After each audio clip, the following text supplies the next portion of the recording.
Hey everyone, it's Ben Hardy here, and in today's going to be reviewing the Honda Pilot Elite, aka the Rolls Royce of Hondas. Before we get into this video, I want to give a huge shout out and thank you to the Stockton 12 Honda here in Sandy, Utah for giving me some time with this Pilot. I'll include a link to their website in the description down below so you can check out what they have currently. And then on a side note, if you want to save time and money the next time you purchase a car, link to my car buying guide in the description down below. Let's get into it.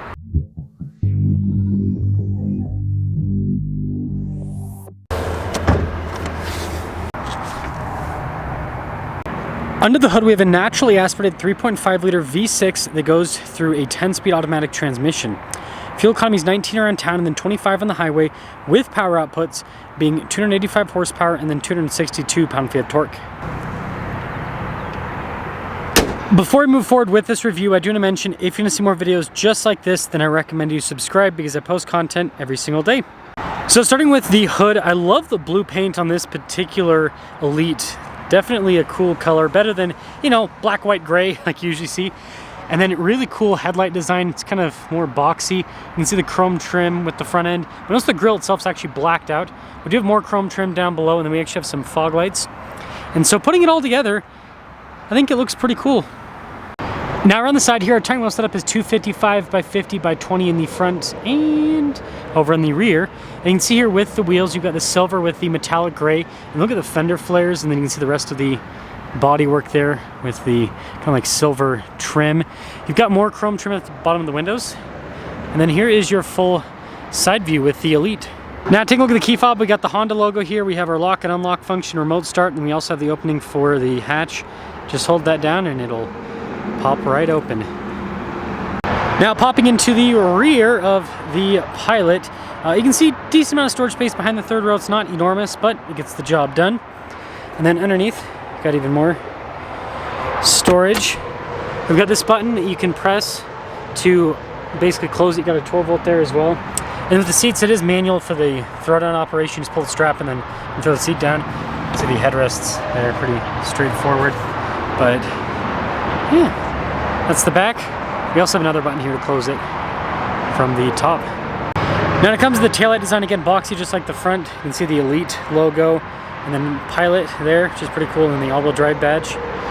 And so, yeah, overall, I mean, the Elite doesn't differentiate itself too much from other Pilots, but the Pilot in general, I think it's a pretty good looking car.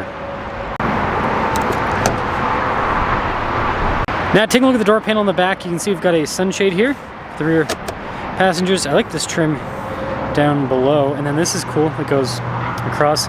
Got the cup holders there, and then look at these seats, perforated all down the center. Just a nice look overall. Then you do have your little adjustments and everything there. Quickly pop in here, got a little storage pocket, legroom's pretty good.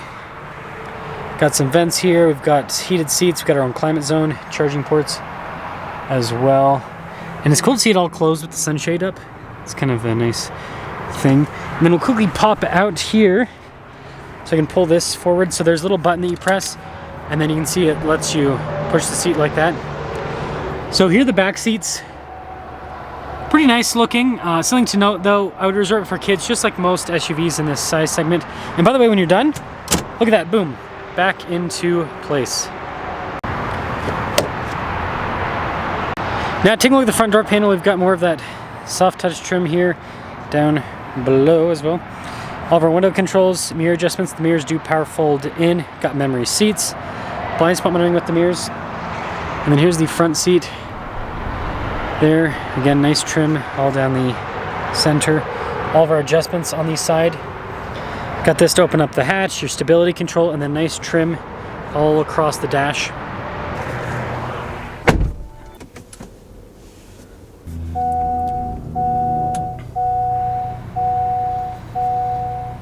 So taking a look at the steering wheel, we've got soft touch all around, Honda logo there in the center. We got stuff like our adaptive cruise control, volume controls, voice command controls, all that. Even have a heated steering wheel button on the steering wheel. Paddle shifters here on the back as well, by the way. You got your regular stocks here. And then this leads us to the gauge cluster. It is digital. I think it's a pretty cool look overall. You can scroll through and see different bits of information on the vehicle. This is also where the drive modes will pop up. We have 2 million drive modes on the Pilot. I mean, look at that. Literally a drive mode for every condition. So in reverse, we do have a backup camera with trajectory lines to turn the steering wheel. You also have that bird's eye view because this has a 360 camera. I think resolution on it's pretty solid. And then as for the rest of the infotainment system, you can see with the screen, pretty good resolution, pretty quick response time with the screen as well. So I like that. And then also the fact we have physical buttons, I mean, it's good. We've got our heated and cooled seat controls, dual zone climate, well I should say tri-zone because we do have the rear climate as well. And you can see the rear setting buttons there at the bottom. And then we do have our wireless phone charging pad here. We've got some USB ports. All of our buttons here for the transmission select, drive mode select here, auto stop start with your hill descent, parking brake and brake hold, some cup holders. We've got a big center console. I mean, look at that. Nice lid here. I like the trim. And then you can see nice soft touch on the dash. You've got storage above the glove box. And then you have a traditional glove box. Just a regular mirror here. We've got a couple of controls there for the sunroof, and it is a panoramic sunroof, if you're wondering. So it's kind of hard to see, but 2025 Pilot Elite, total MSRP $54,175. And with that being said, let's see how it drives.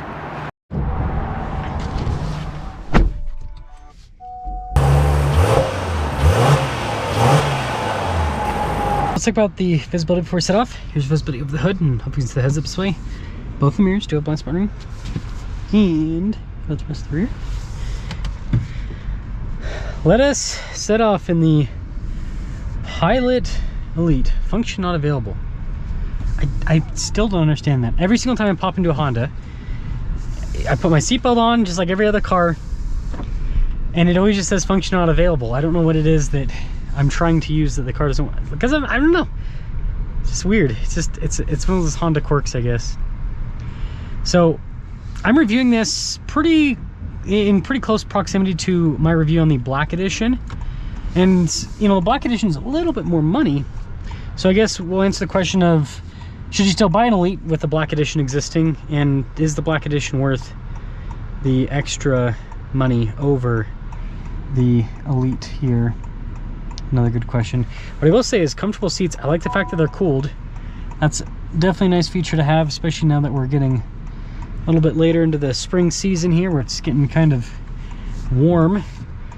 73 degrees. Yeah, that's getting pretty warm for me at least. Yeah, smooth. So far so good. It's a nice drive. Steering's very light. Handles well. It's comfortable too.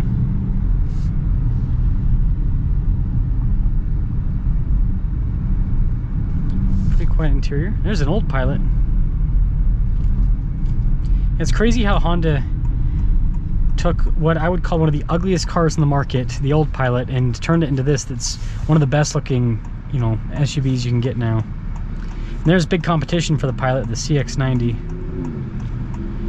And for those of you wondering, I will have some SUV battles in the future, you know, comparing Honda and Toyota and Mazda and all of that with these 3-row SUVs.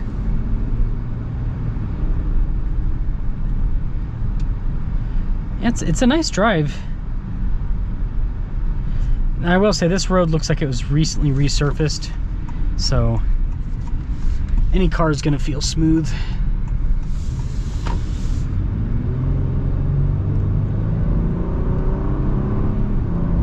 I like so the engine's not insanely quick, but transmission's very smooth, so that helps out quite a bit. It's a nice ride. It is a nice ride. So let's answer the questions. Is this, you know, worth getting over the Black Edition? I think it just comes down to your personal taste. The Black Edition, I personally think, looks a lot cooler. So that's why you'd get a Black Edition over, per se, the Elite, is just the looks. But in terms of equipment, yeah, they have pretty much the same equipment. So it's not like, it's not like the Black Edition is technically better than the Elite, but it's just the looks. So let me know if you'd go Black Edition or Elite. I think that a lot of people are probably gonna go Black Edition because with the Pilot, with how this vehicle is styled, the Black Edition just, it makes more sense with the theme of this car versus this kind of more luxury look that the Elite provides.